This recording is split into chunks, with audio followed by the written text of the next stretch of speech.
ఏలూరు జిల్లా దెందులూరు నియోజకవర్గంలో ఎన్నికల ప్రచారంలో ఉద్రిక్తత తలెత్తింది. దిబ్బగూడెం గ్రామంలో చంటిబాబు అనే దళిత యువకుడిపై దాడి జరిగిందని టీడీపీ అభ్యర్థి చింతమనేని ప్రభాకర్ దాడి చేసినట్లు ఆరోపణలు వస్తున్నాయి. దళిత యువకుడిపై దాడి చేసి దుర్భాషలాడినట్లు వైసీపీ నేతలు ఆరోపిస్తున్నారు. ఇటీవల టీడీపీని వీడి వైసీపీలో చేరిన మరికొంతమందిపై కూడా దాడి చేశారని వైసీపీ నేతలు అంటున్నారు. గాయపడిన వారిని ఏలూరు ప్రభుత్వ హాస్పిటల్కు తరలించారు. హాస్పిటల్లో చికిత్స పొందుతున్న వారిని వైసీపీ నేతలు పరామర్శించారు. ప్రణాళిక ప్రకారమే దళిత యువకులపై దాడి చేశారని వైసీపీ అభ్యర్థి అబ్బయ్య చౌదరి ఆరోపిస్తున్నారు. చింతమనేని ప్రభాకర్ పై చట్టపరమైన చర్యలు తీసుకోవాలని ఈసీకి ఫిర్యాదు చేస్తామని అబ్బయ్య చౌదరి తెలిపారు.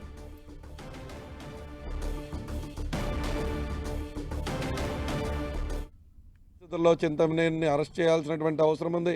చంద్రబాబు నాయుడు దీనికి క్షమాపణ చెప్పాల్సినటువంటి అవసరం కూడా ఉంది. ఇటువంటి దుర్మార్గుడికి నువ్వు బీఫామ్ ఇచ్చి ఈరోజు ఈ దెందులూరు నియోజకవర్గంలో ప్రశాంతంగా ఉన్నటువంటి వాతావరణాన్ని నువ్వు డిస్టర్బ్ చేసి ఈ విధంగా రాక్షసుడైనటువంటి వీడిని ఈరోజు నియోజకవర్గంలో ఎన్నికల ప్రచారానికి పంపించావా, లేకపోతే ప్రతి దళిత వాడికి వెళ్ళి వాళ్ళని అటాక్ చేయమని నువ్వు పంపించావా చంద్రబాబు అని అడుగుతున్నా. తగిన మూల్యం చెల్లించుకుంటావు. గతంలో ఇతను ఇలాగే మాట్లాడటం వల్ల నువ్వు 23 సీట్లకి పరిమితమైన విషయం నువ్వు గుర్తుపెట్టుకో. ఇవాళ ఇతను చేసినటువంటి ప్రవర్తనతో పూర్తిగా తెలుగుదేశం పార్టీ డిపాజిట్లు కోల్పోయేటువంటి పరిస్థితి వస్తుంది.